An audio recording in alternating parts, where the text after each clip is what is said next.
Hi, everybody. Welcome back. This is Trendy John from Simpler Trading. Today, I'm going to be speaking to you. Most likely that this video is coming out on an up day or a potential up day.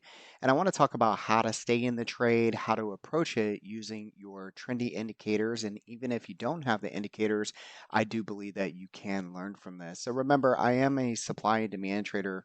So this example I'll be using from January the 5th. This was an up day that turned into a red day and then finally closing back out on green. And there's a lot to learn from this, and this is how we approach the market every single day. Notice here, the first thing I'm going to look for is, did we come into demand? When we come into a green zone, that is demand, we are looking for prices to bid up. And the first thing that we start to notice is this cloud, and this cloud can really help you out.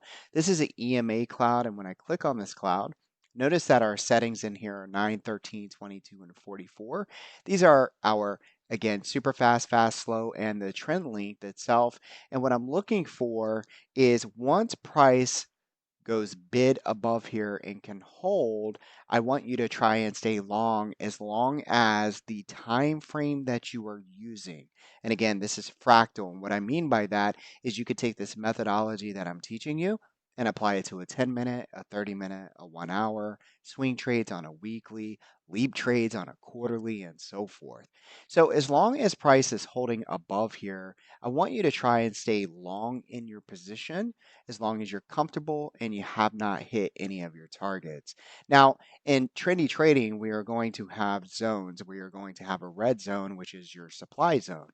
Once we get to the supply zone, we start to look for other things that might give us clues in letting us know if we want to stay in the trade. In this example, you can see that over and over the cloud held. And so you're staying in your trade. And then notice we get to the red box. We don't try to short the red box right away. Matter of fact, as long as we're staying above the cloud and we are staying above those Fibonacci's that I teach you, and I'll show you that here in a minute, I want you to try your best to stay long. All right. So notice that we have a signal that comes in the red box. These are called trendy turn signals. All right. And these trendy turn signals, I only pay attention to them when we are at the levels that are presented on the chart. So that means if we had trendy turn signals that were just randomly popping up in this dead space here, I don't pay attention to them. Okay, so again, only at the levels that I'm presenting here, or at some of your automated targets and so forth. Notice that we get this trendy turn signal. Price comes down into the cloud. It goes bid right away. Notice we get a trendy turn signal. We basically digest up here, and then we finally break down. Notice once we break down below the cloud, it is a nice little short setup, but also from the supply zone, we could have gone short here, used your risk appropriately, and shorted this as well. Now, the next thing, so besides the cloud and trying to stay in as long as we're above the cloud, then we want to use Fibonacci's. And if we take a Fibonacci and we use it from the period that we get in, all right, and let's just say that we get in down here into the green zone, and this is where the rally started. Every time the market pulls back, and let's just go up to here, you can see that the market pulled back. I want you to identify the 23 and the 38%. And as long as prices are bidding and staying above and closing above those, stay long. Notice I'm going to continue to take this up. I'm going to take it to this point where we pull back right here. Notice price comes into the 23.6. It goes bid and right back up. So again, now we're using confluence and synergistically using the cloud and a Fibonacci technique to stay in the trade. We come up to this point. Why do we stop it here? Because again, there are signs that the market is pulling back. So I want you to anchor your top fib to here. Notice price pulls back. It holds the 23.6. It closes above the 23.6 and never closes below the 38.2. It stays above the cloud. Things look great. Let's go ahead and anchor up here once again where we start to pull back. Notice price comes back into the cloud, holds the 23.6, and off we go again. Then we come up to the very high pivot of the day, and notice things start to look a little bit different. The first time that we come into the 23.6, it works a little bit. But you'll notice during this time is that when it works, it's really not working that well, is it? It's matter of fact, it's making lower highs. Okay, so that's another thing that we want to be looking at. When I say lower highs, notice here, and then we have lower highs here, and that gives you the idea that the bulls are exhausted.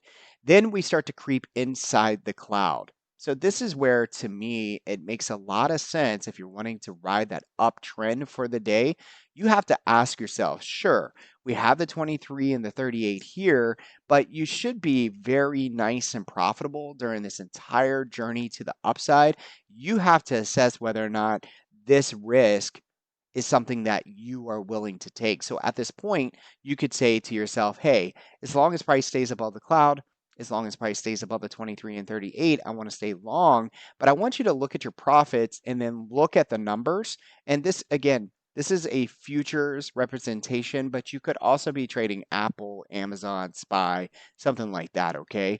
And I want you to look at these numbers, look at your profits and say, okay, if price were to close underneath one of these, I'm not going to be as happy as I want to be with my profit. So therefore, you can, at your discretion, change the rules and say, okay, from here, I'm actually going to get out if we even close inside the top line of this cloud, or if we touch back at the cloud. It's totally up to you.